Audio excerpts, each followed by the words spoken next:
Olá, seja muito bem-vindo, seja muito bem-vinda ao programa O que é Ser Brasileiro, aqui no espaço do Cubo Itaú.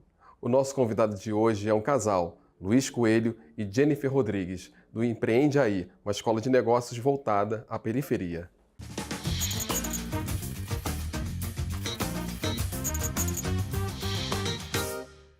Hoje estamos recebendo Luiz e Jennifer. Muito obrigado pela presença de vocês. Obrigada. Obrigado pelo convite, é um prazer estar aqui com vocês. Sempre um prazer contar a nossa história e que bom aqui com vocês. Muito bom. Muito bom mesmo. Vamos lá, primeira pergunta. Quem são vocês? Quer começar, Jennifer? Posso começar. Bom, eu sou paulista aqui, né? Filha de nordestinos, então, de uma cultura calorosa, sempre, né, com o tempero e o aconchego, né, do afeto através, né, do contato, da comida. Bom, adoro viajar, praias, enfim, descobrir novos lugares, então isso me move bastante. Sou apaixonada pelo social também desde a adolescência, eu acho que as minhas escolhas foram muito mobilizadas a partir dessa paixão. Hoje faço um trabalho que me realiza muito, porque também fala, né, com outras histórias, porque é isso, né, mobilizar histórias, acessar, né, experiências de vida, acho que me constrói e me edifica. Então, acho que minhas escolhas foram muito pautadas por esses gostinhos, esses ambientes em que eu estive. Então, é sempre muito instigante poder, enfim, desenvolver pessoas e desenvolver a mim mesma também. Acho que vem como consequência, né? Legal. Bom te ouvir. Bom te ouvir já mesmo. Ficamos animados. E você, Luiz? Bom, eu sou o Luiz Coelho, sou um homem preto de periferia, cria do Jardim São Luís. E aí, para contextualizar um pouco, o Jardim São Luís é um bairro no extremo sul daqui da cidade de São Paulo, que nos anos 90 era conhecido como Triângulo da Morte, juntamente com Capão Redondo e Jardim Ângela. Então, para vocês terem uma ideia, morria mais gente nesses três lugares do que na guerra no Iraque. Nossa. E quem está dizendo isso não sou eu, é a ONU. Né? Então, acho que é desse lugar que eu venho, desse lugar que eu constituo todo o meu saber, todo o nosso repertório para a construção do nosso negócio. Então, gosto de dizer que eu venho daí porque acho que todas as nossas escolhas, todas as nossas pautas vêm também da nossa origem. Eu queria começar um pouco você contando como é que foi a tua vida ali, aproveitando esse gancho, a vida em família, como que era a vida em família de vocês ali, tua infância, como é que foi? Perfeito. Apesar de ser um lugar que a gente acaba olhando muito pela perspectiva da violência, pela perspectiva da carência, da falta, da ausência, a gente gosta muito de olhar as periferias como um lugar de potência, como um lugar de poder mesmo, como um lugar de intelectualidade, como um lugar de abundância. Acho que esse é o primeiro ponto que é importante a gente trazer. Eu gosto de contextualizar fisicamente o lugar que a gente está, porque é importante, mas também gosto de trazer essa diferença. Quando a gente muda o olhar, muda a forma de visualizar alguma coisa, a gente consegue ver outras formas de entender o Brasil, inclusive, que é um pouco do que a gente está construindo aqui. Bom, tive uma infância, acho que como a maioria dos garotos jovens negros de periferia, então, basicamente, fui criado pela minha mãe, junto com a minha irmã, tive mais contato com meu pai ele até uns 10 anos, depois disso não tive mais contato com ele, e era uma infância feliz. A gente jogava bola, a gente jogava vôlei, a gente jogava bolinha de gude e tentava faltar na escola o máximo possível para se divertir um pouco mais. Eu costumo brincar falando isso e depois a gente constrói um negócio de educação, né? Então tem dessas... Faz parte, né? Opa, tem dessas contradições também. Eu costumo brincar dizendo que é a educação que a gente gostaria de ter tido na escola, então a gente consegue fazer do nosso jeito. Então, acho que dando um grande resumo é isso. E também, obviamente, a gente tem muito contato, aí sim, com violência, né? Então, de fato, a gente via amigos sendo abordados pela polícia, a gente via pessoas, infelizmente, sendo baleadas. Então, tem isso, tem essa realidade. Esse medo também, né? Sim, sim. Essa realidade existe, né? Ela está posta, a gente fala brevemente sobre ela, de novo, para dar contexto, mas a gente sempre prefere olhar pelo outro lado, por outro ponto de vista, para tentar trazer uma narrativa um pouco diferente da que a gente está tão acostumado a ver nos canais de notícia e etc. Sim, sim. E você, Jennifer, a história da sua família?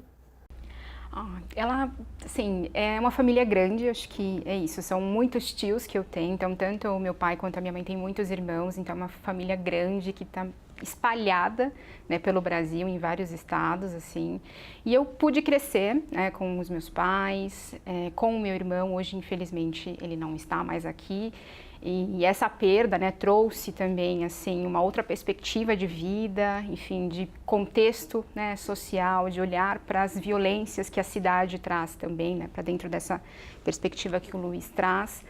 E a gente pôde encontrar, assim, na fé, motivos para poder se reerguer e continuar, né? E esse contato, assim, com essas experiências espirituais foram muito importantes para a gente poder encontrar essa perspectiva futura. E também, ali, eu fui tendo os primeiros contatos com esse olhar social, assim, no sentido de me doar para outras pessoas também, assim. Então, muito numa perspectiva mais assistencial, de apoio ali com medicamentos, alimentação, roupas e etc. Mas eu acho que o tino social vem a partir disso, assim, de perceber injustiças dentro do sistema e como que eu poderia canalizar isso. Então, acho que a minha família ela é muito marcada por isso, e eu acho que eu consegui mobilizar essa energia, né, enfim, esses sentimentos, essas emoções para aquilo que a gente desenvolve hoje. Então, acho que nada é por acaso, né? Tudo vem do ambiente que nós estamos ali convivendo, né? Isso vai formando e forjando, né, quem a gente é, a nossa personalidade. Então, acho que vem muito desse ambiente, assim. Com certeza. O Luiz estava falando que foi criada por duas mulheres, né? Praticamente, né? A mãe e a irmã, né? Com duas mulheres, que minha irmã era mais nova, minha mãe... mas mesmo nessa perspectiva da Jennifer, assim, também família grande, numerosa, muitas tias. A sua mãe trabalhava com o quê? A minha mãe trabalhou com várias coisas durante a vida dela. Boa parte do tempo ela foi caixa de supermercado, caixa de loja de conveniência, e hoje ela é empreendedora. Então, há uns 10 anos, mais ou menos, ela tem um salão de beleza e agora, mais recentemente, também uma loja de roupa. Então, essa perspectiva de o que precisa ser feito para sobreviver, para existir, para conseguir uma renda a mais, e ela foi fazendo as construções dela também num caminho empreendedor. Uhum. Vocês estavam falando muito da infância de vocês, da família de vocês e tal. Vocês, quando eram mais jovens do que são, diga-se de passagem, são jovens, vocês sonhavam com o quê? Assim, em termos profissionais, vocês tinham já começava falando, essa visão de querer fazer alguma coisa voltado ao social, ou sonhavam com outras coisas? Porque você é psicóloga e você é administrador, né? Assim, acho que ali no momento da escolha, né, de carreira na escola, assim, já indo para o ensino médio, acho que passou na minha cabeça várias profissões, desde jornalista a turismo, e aí eu fui entendendo que turismo era mais um hobby, né, para poder conhecer novos lugares. O jornalismo eu entendi que a comunicação estaria de forma transversal, e aí algumas experiências profissionais, do qual eu tive na adolescência, eu tive contato com muitas assistentes sociais, psicólogas, então esse ambiente também teve certa influência de poder ver esse olhar para o indivíduo, para o ser humano, para o desenvolvimento, e aí fui me apaixonando, fui bolsista do ProUni, assim como o Luiz, então programas, incentivos governamentais foram importantes para que a gente pudesse adquirir essa formação acadêmica e que depois a gente se viu nesse lugar de devolver, né, aquilo que a gente tinha absorvido para junto da nossa comunidade, porque é isso, a gente também é de periferia, então quando a gente decide empreender com impacto social, é muito nesse lugar de devolver aquilo que a gente também pôde aprender. Né? Bacana. E Luiz, quais eram os seus sonhos? Acho que eu sempre quis ter um negócio próprio, isso perpassa por mim há muito tempo, mas sempre parecia uma perspectiva distante, né? Então a gente vai ali buscando também muitas vezes o que está mais próximo. Às vezes o sonho é conseguir dar o próximo passo, assim, sendo bem honesto. E aí foram, acho que, sendo construídas algumas etapas. Então, primeiro era ter acesso à universidade, né? Porque também era uma realidade muito distante. E aí a gente... Da sua família, né? Eu fui a primeira pessoa a me formar da minha família, da Jennifer, acho que... Fui a segunda. Então a gente está nas primeiras gerações ali a se formar nas nossas famílias, então... E eles incentivavam você? Muito. Minha mãe muito, meus tios muito, minhas tias muito. Tive sempre bastante incentivo ali para estudar. Apesar de eu falar que gostava de faltar na escola, eu sempre gostei de estudar e de aprender dentro do meu próprio ritmo. E aí com isso consegui a bolsa e consegui me formar ali em administração e já dentro dessa perspectiva de ser empreendedor. Mas acho que essa perspectiva do sonho ela é sempre curiosa, porque o nosso sonho às vezes é sobreviver, sabe? Chegar no dia seguinte e conseguindo ampliar essa perspectiva. Tanto que é um pouco do que a gente tenta trazer hoje no nosso trabalho. Como a gente consegue sonhar um pouco além, ir um pouco além daquilo que já está posto dentro da nossa realidade. A gente falou bastante de como o ambiente forma, né? Mas acho que a perspectiva educacional é super importante para a gente conseguir ver além desse ambiente, para a gente conseguir ver um pouco fora do que está posto para a gente e também de conseguir acessar as oportunidades, né? Porque a gente está falando que o ambiente forma e que a gente foi, a partir desse ambiente, criando soluções para o que a gente imaginou e entendeu como problemática, mas nem todo mundo tem a oportunidade de fazer isso e de elaborar da forma que a gente elaborou. Sim. Acho que é importante dizer isso também. É verdade. Você estava falando dessa força de empreender, né? Você teve 2 negócios, não é isso? Isso. E que parece que não deram muito certo. Eu queria que você contasse essa fase da sua vida. Eu tive uma loja de roupa, era roupas femininas, uma loja no bairro, e foi onde eu fui entendendo como era difícil empreender, como que você aprendia na faculdade não te formava para você, de fato, conseguir fazer o que você precisa no dia a dia do negócio. Você já era formado? Já estava terminando a formação, estava no último ano, perfeito. Em princípio, já teria as ferramentas. Uma boa né? bagagem, né? Mas, de fato, a faculdade te forma para você trabalhar na empresa de alguém. Entendi. Com uma parte muito específica ali da administração mesmo. Não te dá o espírito empreendedor, não te ensina a vender, não te ensina a controlar um estoque menor, te ensina partes específicas de algumas coisas, sabe? E aí, na prática, eu fui entendendo como é difícil, como você não tem acesso à informação adequada e de qualidade para conseguir tocar o seu negócio com uma linguagem que faça sentido para quem é de periferia. E aí eu fui pensando, caramba, eu que estou tendo acesso à educação universitária, estou tentando empreender, não estou conseguindo, imagina a galera nas quebradas, nas periferias, que estão empreendendo e não conseguem também acessar a informação de qualidade. Daí já vai nascendo a sementinha. Perfeito, a sementinha para a gente construir depois a Empreende Aí em conjunto. Foi aí que nesse momento que você pensou no blog, depois desse fim dessa história, Isso. Aí você transformou num blog, não é isso? Perfeito. Quando eu fechei a loja, eu saí devendo uma grana assim, para a pessoa que eu tinha comprado a loja e de roupa também, de estoque e tal. Então, eu comecei a escrever sobre o que eu deveria ter feito de diferente, e a Jennifer começou a me apoiar bastante com ideias de pautas, com revisões, e ali começa o embrião do que vai ser a Empreende Aí, do que é a Empreende Aí hoje. Aliás, então vocês já estavam juntos nessa época, né? Queria saber como é que vocês se conheceram. Boa. Nós nos conhecemos num karaokê. Opa! O Luiz conta que eu não quis cantar com ele, não era uma música do Capital Inicial. Falei que estava meio tímida, enfim, não quis cantar. Você tímida? Pois é. Super falante. E aí, enfim, a gente estava em um encontro entre amigos e a gente trocou algumas mensagens depois, e aí isso foi em meados de 2013, não deu certo naquele ano, a gente retomou o contato em 2014. Então a gente começa a namorar ali em meados de agosto de 2014 e a gente começa a trocar muito, né, sobre sinergias, áreas de interesse, essas discussões, né, todas sociais, o que a gente poderia deixar de legado também para o nosso entorno. E aí a gente começa essas primeiras trocas ali do que viria a ser a Empreende Aí no final de 2014, início de 2015, quando surge, né, o blog. Uhum. E aí depois a gente participa de uma palestra que foi super importante e que foi muito mobilizadora para a gente transformar a Empreende Aí de blog para ser uma escola. A gente tem até essa data como uma data simbólica, 1º de maio de 2015. A gente sai aqui do extremo da Zona Sul de São Paulo e vai até o Rio de Janeiro participar de uma palestra do Mohamed Yunus. Ele que é economista da paz, conhecido como banqueiro dos pobres, foi responsável pelo desenvolvimento do seu país ali em termos econômicos, Sim, né? Ele criou o microcrédito, Sim, né? com o Grameen Bank lá em Bangladesh. Então a gente saiu dessa palestra muito motivado a fazer algo maior, que tivesse maior impacto. E aí vem a ideia de ser escola, desenvolver uma metodologia, usando esse repertório, né, tanto prático quanto acadêmico, e como que a gente poderia traduzir e simplificar todo esse conteúdo existente, né, e que fizesse sentido para o empreendedor de periferia. Então ali a gente sai muito inspirado, né, dessa palestra. O que é ter um empreendimento voltado ao social? O que significa para vocês?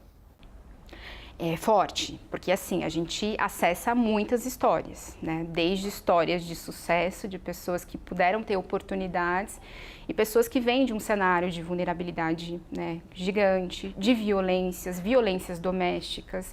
Então, acolher esses empreendedores na sala de aula não passa só pelo conteúdo, mas desse contato humano, de poder construir vínculo e de entender o dia e o momento que a pessoa está passando e como que a gente pode dali, né, fazer com que ela consiga ter momentos de foco para pensar numa perspectiva futura que vai fazer com que ela dê pequenos passos, né, que sejam possíveis dela realizar para ela ir fazendo essa transformação. E o mais interessante é que quando a gente faz esse movimento, não é só o indivíduo, né, que está ali em transformação, mas há uma preocupação sobretudo com o entorno. Então, como que eu faço isso na minha família, com a minha comunidade? Então, sempre tem esse olhar, né, generoso de como poder gerar mais impacto. Então, a gente tem, né, um público majoritariamente feminino, de mulheres negras, e o quanto a gente percebe, assim, que essas mulheres são generosas, assim, poder compartilhar esse crescimento não só com ela, mas com toda a sua rede, né? Ô Luiz, e tá junto com ela, imagino que vocês falam muito de comunidade, né? Imagino que fortaleça também você se reconhecer nela e ela se reconhecer em você, né? Não, perfeito. Acho que a gente estava até falando antes de começar aqui a entrevista o quanto a gente se complementa em vários aspectos, né? Então, acho que é super importante a gente se ver um no outro e a gente também ver o que a gente faz impactando pessoas parecidas com a gente. Acho que isso é super importante quando a gente constrói um negócio social, porque não é alguém que está saindo de um bairro nobre para ir tentar salvar a periferia de alguma coisa. A gente está, de fato, construindo soluções para nós, para os nossos, para quem vem de onde a gente vem, para quem é como a gente é. Então, às vezes, a gente vê a galera criando negócios para os entregadores, ou para as domésticas, como um olhar distante. Para a gente, são os nossos amigos, são os nossos primos, os nossos irmãos, as nossas mães, são de fato as pessoas que a gente conhece, cresceu junto e a gente quer ajudar a transformar a vida dessas pessoas, assim como a gente foi através da educação e dos nossos corres também transformando as nossas. Bom, a gente vai fazer um intervalo rapidinho e volta já com essa conversa deliciosa. Até já.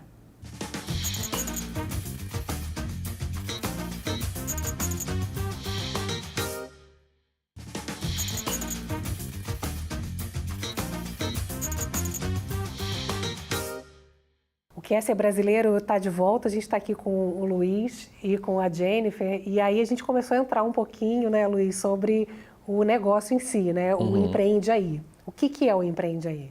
Bom, o Empreende Aí é uma escola de negócios da periferia para a periferia que a gente criou para desenvolver, melhorar, treinar e capacitar os empreendedores de periferias, territórios populares e favelas de todo o Brasil.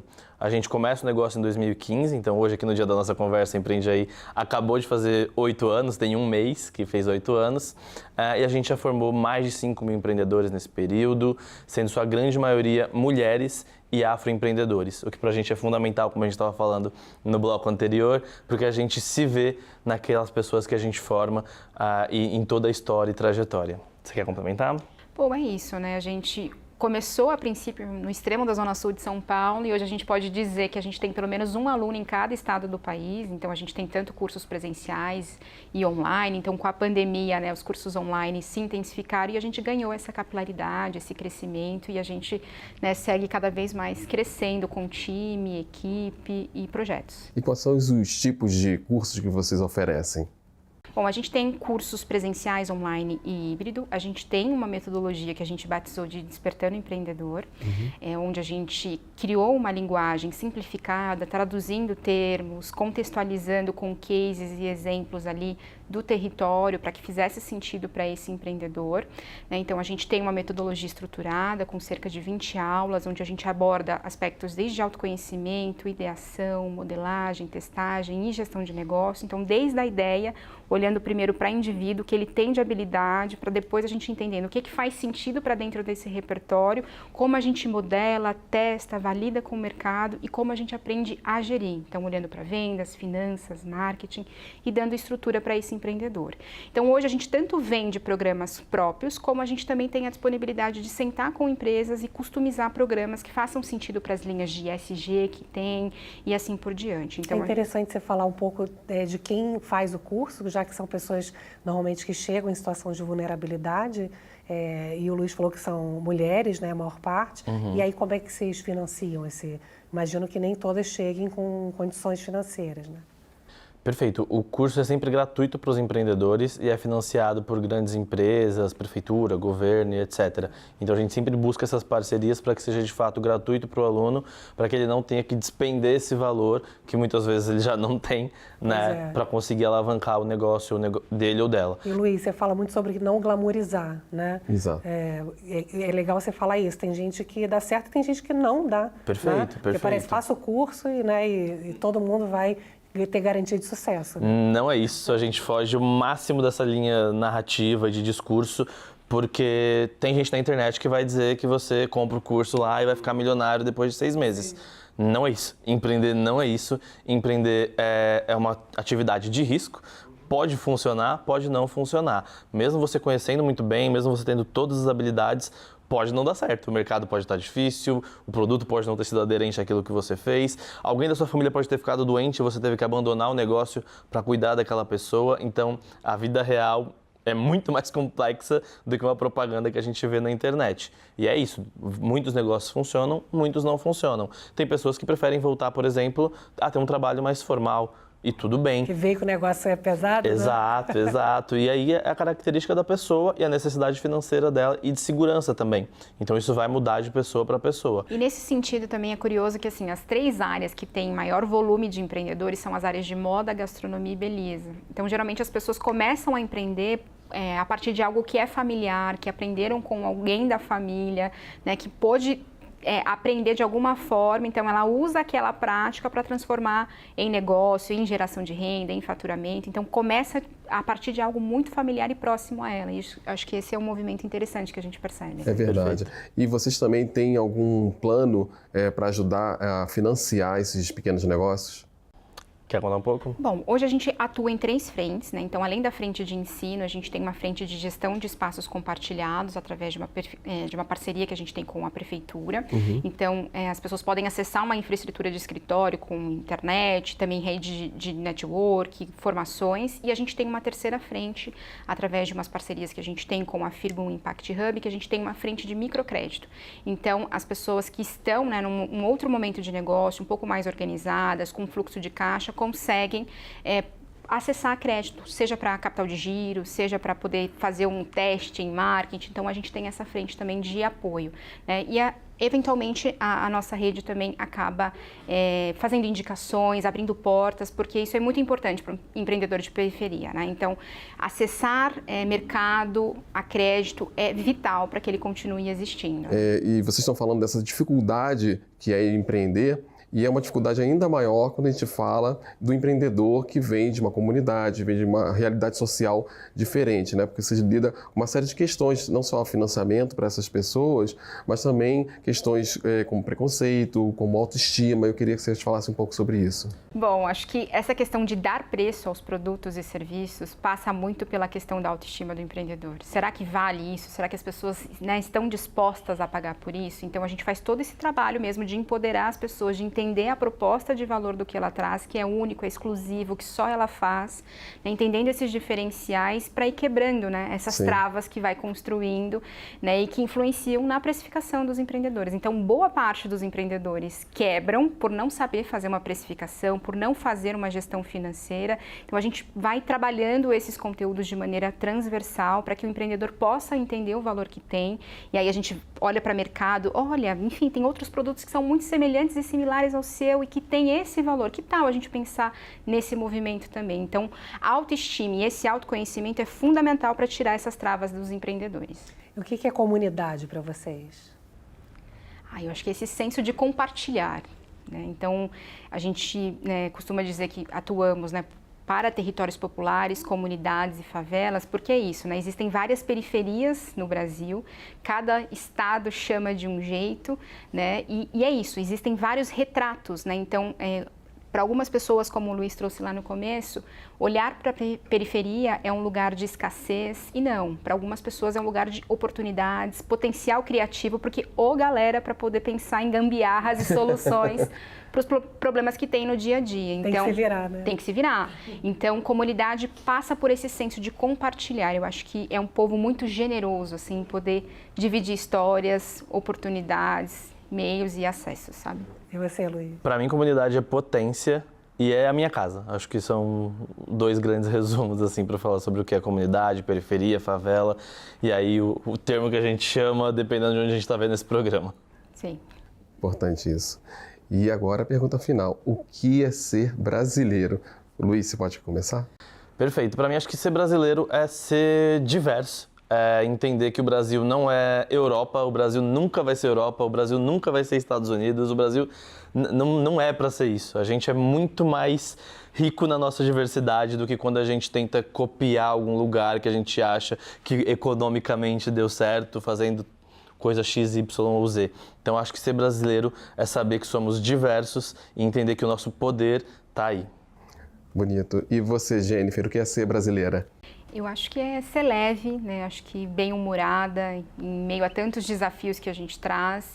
E, sobretudo, é inconformado positivamente, sabe? De olhar as injustiças e tentar encontrar uma outra maneira de resolver, de solucionar. E eu acho que a gente é expert, assim, em poder solucionar problemas existentes. Então, a gente pode dar aula para muitos outros países nesse sentido. Que bom que são 2 inconformados que trouxeram uma história muito bacana pra gente. Muito obrigado. Obrigada por terem vindo aqui no Que é Ser Brasileira. Obrigado pelo convite, foi uma ótima conversa. Obrigada. Obrigado.